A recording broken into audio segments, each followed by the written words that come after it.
struggling to lose weight and meet your health goals? Do you feel like the keto diet could be a great way for you to reach those goals, but you don't know where to start? Don't worry, I'm here to help. In this video, I'm going to be sharing how making keto work for you can help you reach your weight loss goals and health goals in an easy and sustainable way.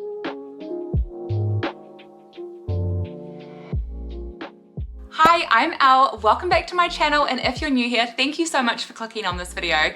I've been following a keto diet for 3 or 4 years now. I did take a break when I was pregnant with our twins and when I was also just establishing breastfeeding, but I am back on keto and I have been feeling absolutely amazing. And by following a keto lifestyle, getting back into everything, I was able to lose 20 kilos in just over 3 months, which is what has inspired this video. Keto is short for the ketogenic diet, which is an eating plan that focuses on low carb and high fat foods. It's a way of eating that drastically reduces your carbohydrate intake, and instead you increase your healthy fats and protein. This shift in macronutrient ratio forces the body to use fat as its primary source of fuel instead of carbohydrates. The benefits of following a keto diet are numerous. It can improve blood sugar levels and provide more energy throughout the day by stopping those blood sugar rises and crashes. It can also help to reduce inflammation, stabilize hormones, improve sleep quality and mood, reduce hunger and cravings, increase physical performance, promote weight loss, and much more.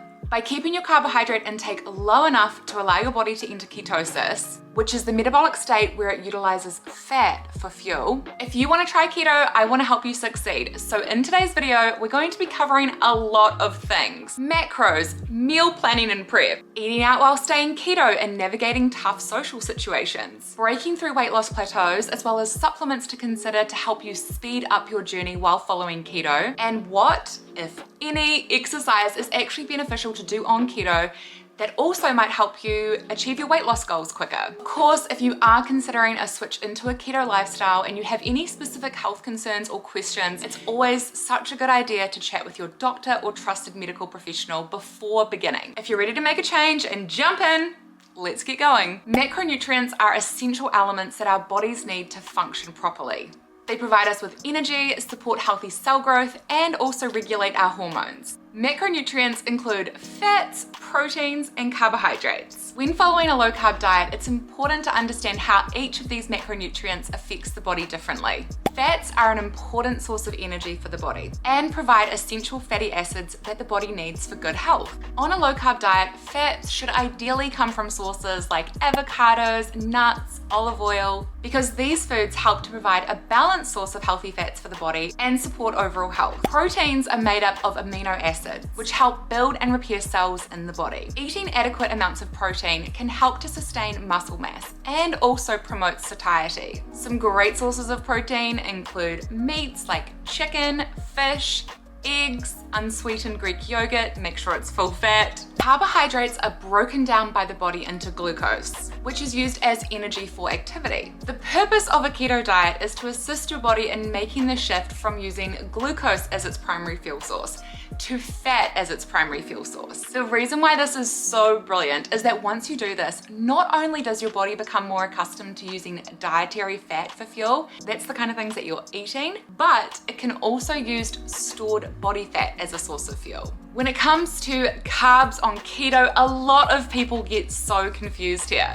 It's really important to remember that keto is not a no-carb diet. It's low-carb. Carbohydrates are in lots of foods you eat, from vegetables to dairy products. Even eggs have some carbs in them. So you do have carbs, but what you are trying to avoid are processed carbs. These are things like junk food, sugary snacks, or refined processed carbs like bread and pasta. These foods are limited because they can spike your blood sugar, especially when they're eaten in large quantities. And let's be real, it's very easy to eat a giant bowl of pasta. When following a keto diet, one of the most important things is to understand, and if you want to, you can also calculate the right ratio of different macronutrients. There are a bunch of different online keto calculators out there that you can use for free online if you want to see what your macronutrient ratio and the amounts would be for you. But as a general guideline, when following a keto diet, you should try to get about 70 to 80% of your overall calories from fat, 15 to 20% from protein, and 5 to 10% from carbs. Remember that these are just generic guidelines and that everyone is different, so you can absolutely play around with these to find what the right balance is for you. Here's how you figure out how many calories to get from each of those macronutrients based on those percentages. You start by calculating your overall daily calorie intake. Then divide that number into the percentages that you want to adhere to. For example, if you're eating 2,000 calories a day and you want to have 70% of those calories be fat, that would be 1,400 calories that you would allocate to fat, 300 calories from protein, and 100 calories from carbs. Remember that these guidelines don't take into consideration every single facet about you. Things like age, activity level, how you're feeling, hormonal changes, all of that kind of stuff is really important to bear in mind. So make sure that you play around with things, don't take it so literally, and also chat with a medical professional if you have any questions about whether or not this would be right for you. Meal planning and prepping are two really essential components to succeeding with a low-carb keto lifestyle. To ensure you stay on track with your goals, it's really important to plan ahead and also make smart choices around the foods that you're eating. Start by creating a grocery list and make sure that you include all of the ingredients that you need for the meals that you're going to be eating that week. Don't forget snacks and don't forget sweet treats if you have a sweet tooth. Spend some time online researching keto recipes that fit your preferences and your budget. Once you have a few recipes in mind, it's really easy to then create a meal plan for the week ahead. And it also makes it easier to make sure that all of those ingredients are on your shopping list. Quick pause here, but I just so happen to have a free 7-day keto meal plan, recipes, and shopping list available. If you haven't downloaded that yet, stop what you're doing, go to the description box because there's a link there. I have literally done all the work for you to make it super easy, and it's free. Another tip that really helps you to succeed is batch cooking. This is an excellent way to make it easier for you to stick with your goals throughout the week. Consider setting aside a bit of time each week to batch cook some meals or create some snacks, some sweet treats, and then once you have those, you can keep those stored in the fridge or the freezer to be able to grab out at a moment's notice. Taking that time once a week can save you so much time during the week ahead. When thinking about recipes to make, keep it simple. There are lots of easy to prepare meals and snacks, and that's what you should really focus on when you're starting out. Some easy ideas include scrambled eggs with tomato and bacon, salmon with your favorite low-carb veggies, or a cheeseburger bowl with ground beef, lettuce, tomatoes, pickles, all of your favorite cheeseburger toppings in one bowl. The recipe for my cheeseburger bowl is in my last vlog. Make sure you go and check it out. That is delicious, so easy to make. One of my favorites. If you know you're going to be on the go, moving about, making some meals and some snacks that you can take with you is a great idea. Things that I like to have prepped and in the fridge are keto bacon and egg pie. You just grab a slice, take it with you. Blueberry muffins or chia pots. Having chia pots in the fridge, you make them the night ahead, put them in the fridge, and then you can just grab it and take it with you. Let's talk about navigating social situations with friends and family while still adhering to your keto diet. When it comes to these interactions, it's really important to plan ahead, and also, if you feel comfortable doing so, communicating your dietary requirements to them. An easy thing to do where possible is to try to dine out at restaurants that are keto friendly or that will let you customize your meal so that it meets your requirements. If you're going to someone's house for a shared dinner, see if there's any way that you can bring a couple of dishes just so that you know you've got options. Remember, you're not obligated to have to explain your choices to others, and you especially don't have to talk about the ins and outs of a keto diet and why you've chosen to do so. Just politely tell friends and family that you're following a low-carb diet, and hopefully that provides enough clarity as to why you might be avoiding certain foods. They may or may not be supportive, and that's okay. Just remember that there is a lot of misleading and inaccurate information out there about keto. So that might be all that they have heard.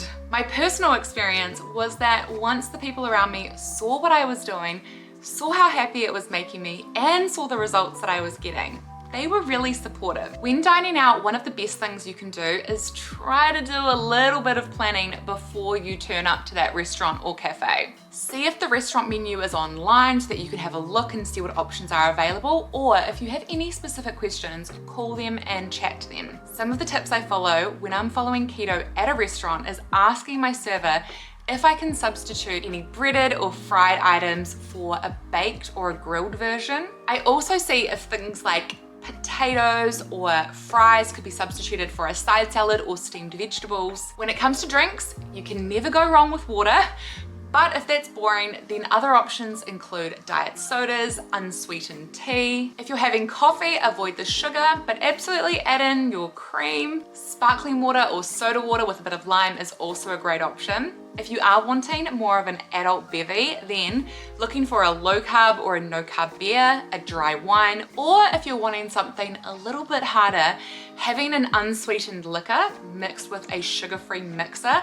So that's something like vodka mixed with soda water and a bit of fresh lime. Don't feel like you can never go out with your friends and family, because you absolutely can. The food you're eating doesn't have to be perfect. Focus on enjoying yourself, and while you're out, make the best decisions that you can. One of the biggest challenges a lot of people face when following a keto diet is eventually encountering a plateau. Plateaus can occur because your body has become so efficient at using stored body fat as energy that it quickly adapts to a new lower carb state, and it stops burning fat. To break through a plateau, you may need to adjust your carb intake or try some different strategies, like temporarily trying out intermittent fasting or carb cycling. If a plateau is something that you are currently dealing with, I have an entire video dedicated to weight loss plateaus. I myself experienced one, so I can give you some real life advice on what worked and didn't work for me. I'll leave that video linked here if you want to go and check it out. Another common challenge that people, especially those who are beginning their keto journey, experience is dealing with food cravings. Cravings in the beginning are very, very normal. And this is just down to the fact that you have been eliminating carbs, sugar, and starch from your diet. When you remove these foods, it's almost like withdrawal symptoms that you feel like you're experiencing, and this can produce cravings for them. To deal with cravings, it's really important to remain hydrated throughout the day and focus on getting enough fiber into your diet as well, because that helps to keep you feeling full. Eat low carb snacks like nuts and cheese. But trust me, if you are experiencing cravings, if this is something you're struggling with, it does get easier. And once that withdrawal period has actually been and gone, it is so freeing not being stuck and feeling like you're held ransom to different food cravings. Another way to deal with food cravings is also getting enough physical activity. This doesn't have to be rigorous activity, just to walk around the block is totally fine. Supplementation can be really beneficial when following a keto diet because it helps to ensure that you're getting the right minerals, nutrients, and essential vitamins for optimal health. This is particularly helpful at the beginning of your keto journey while your body is adjusting into this new lifestyle. Having the right supplementation can really help with reducing any potential side effects that you may experience at the beginning. This is known as the keto flu. It's not an actual flu, but it feels like you have the worst flu of your life. But there is a way to limit and even avoid these symptoms altogether. The way in which you do that, and I highly recommend including these into your daily routine, is ensuring that you have a daily electrolyte supplement, magnesium, and sodium. That is why we created Well Essentials, our healthy lifestyle and supplement brand. We have powdered electrolytes for this very reason, because I used to make my own, and I did that when I started my keto journey because I really could not take any time off of work. I needed to make sure that I didn't have any of those symptoms while I was adjusting into a keto lifestyle. And I managed to avoid the keto flu entirely with my electrolytes, magnesium. We have magnesium in a product called Lights Out Latte. It has no coffee in it, no caffeine. It's just designed to be this delicious, sweet drink that you have at nighttime before going to bed. Not only does it promote a really deep and restful sleep for restoring your body, But that magnesium also helps to reduce any of those side effects that you might experience. And then for sodium, just add salt to your food. If that's not enough, putting a stock cube or a bouillon cube in some hot water and sipping on that once a day really can help as well. Exercising while on a keto diet is an excellent way to maximize your weight loss. It's important to remember though, if you are exercising, you can't outrun your fork. And what I mean by that is what you eat at the end of the day is the most important. My personal experience with exercise on its own is that it's never helped me to lose weight. Exercise is great for me for other reasons, and I love it for those. But if you think that exercising means that you can eat whatever and still lose weight, then I really don't think that's the case. It's still really important to be mindful about the foods that you're eating, but when included as part of your overall healthy lifestyle and following low-carb keto, honestly, it's a match made in heaven. If exercising on top of all of these changes you're making is just too much for you to handle all at once, don't do it.